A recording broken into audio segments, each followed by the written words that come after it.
time again for Cooking with the Community.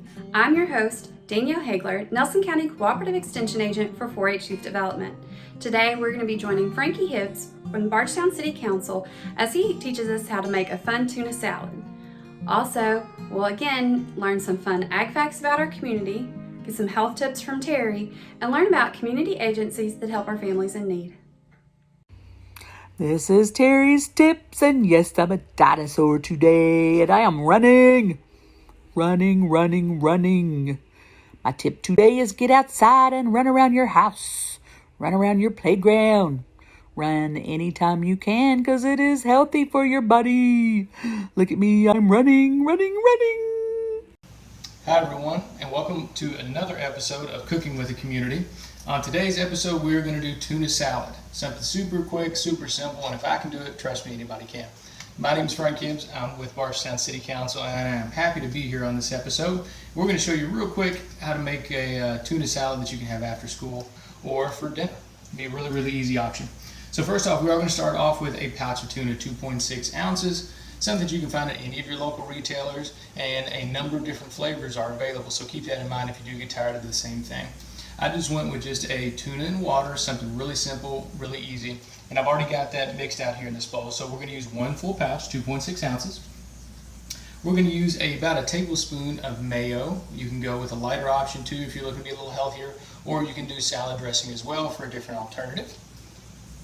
We're going to use about a teaspoon of relish. I'll probably use a little bit more because I tend to like that a little bit more of a crunch, of a bite.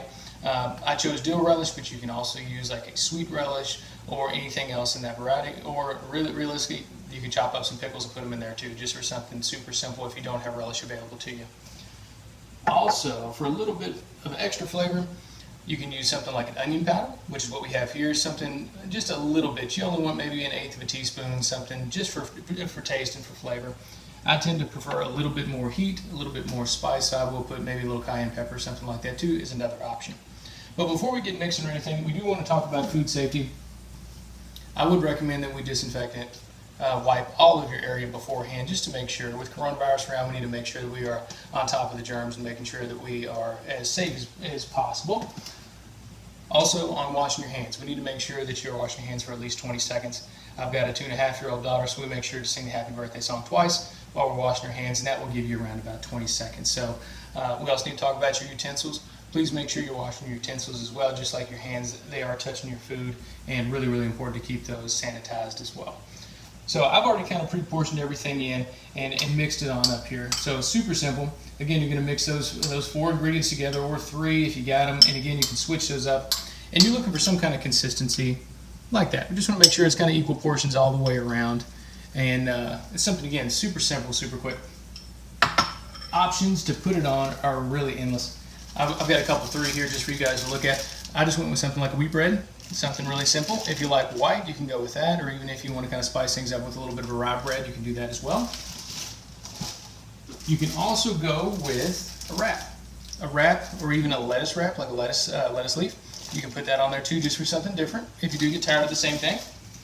Also, we have just a cracker. Anything like a wheat thin, a saltine, something like that, you can just dip those in there for just a quick snack. I know I do when I'm at home. You know, in between changing diapers, sometimes a real quick and easy meal you can just grab and eat on the go. So a really super simple meal, but it has a lot of protein, and it's something that you can lean on for just a really wholesome meal.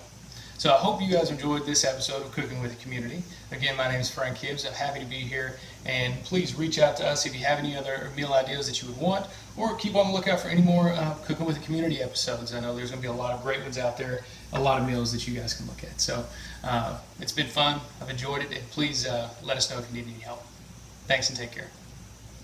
Hi everyone, my name is Nicole Howard, and I'm one of the 4-H agents here in Nelson County, and I wanted to share an ag fact with you today that on average the U.S. farmer can feed 129 people.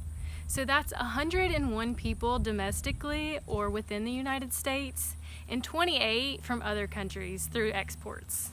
Okay, I'm Carol Riddle with Bardstown Elementary School Food Service, and we're feeding lunches to go and lunches for here in the Cova.